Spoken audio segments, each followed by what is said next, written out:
Hi, it's Liz and Matt here with you, and today we want to answer a really common question that we get all the time, which is what happens when I earn money in US dollars from my website? So most of our websites are based overseas, most of them in the US, so a lot of our income is from US dollars. So what happens? How do you do that? That's a really good question, and the good news is you don't need to have US bank accounts or US companies or anything. It's a really simple matter of if you're an affiliate program. So a lot of our websites earn affiliate incomes or advertising revenues, and basically we just have an affiliate account with the companies that pay us the affiliate commissions, and literally they just transfer the money straight into our Australian bank accounts, whether that's a business account or it can be a personal account. It's very straightforward. So or for the one or two that don't do that, yes. PayPal.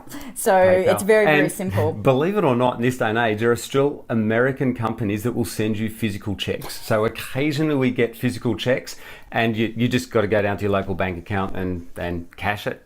So I guess the other question though that we often get is, well, what about the tax? So, I'm earning money in America from American companies. How do I pay, what happens with the tax on that? Well, basically, again, we're not financial advisors. Yeah, we're not allowed to give financial advice or tax advice. But again, it's really simple because the money is literally transferred over here to Australia, to our Australian bank account. So again, Liz and we don't have American bank accounts or American companies.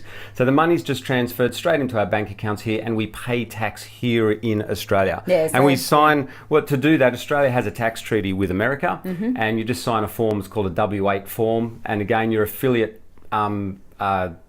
program should send you that form, and you just sign that off to say, I live in Australia, we'll pay the tax here in Australia. So it's all really straightforward, just gets added to your normal income. And then that can be, you might just, when you're starting out small, not that we're giving tax advice, but when you're starting out small and you're learning on those smaller sites that we strongly recommend you do learn on, obviously the dollar amounts are quite small, so you might as well just pay you just add it to your personal income. And then as you get bigger and you step it up, you might want to talk to your accountant and maybe you want to use different structures there. But again, it's all just based here in Australia. It just shows up as income here in Australia. Yeah, so that's the cool thing. You can be and earn income from all over the world, and luckily in these day and age, it is really simple and easy to do that. So that's the great thing about owning a portfolio of websites, that you can earn money from all these different countries, and it's quite simple and easy these days.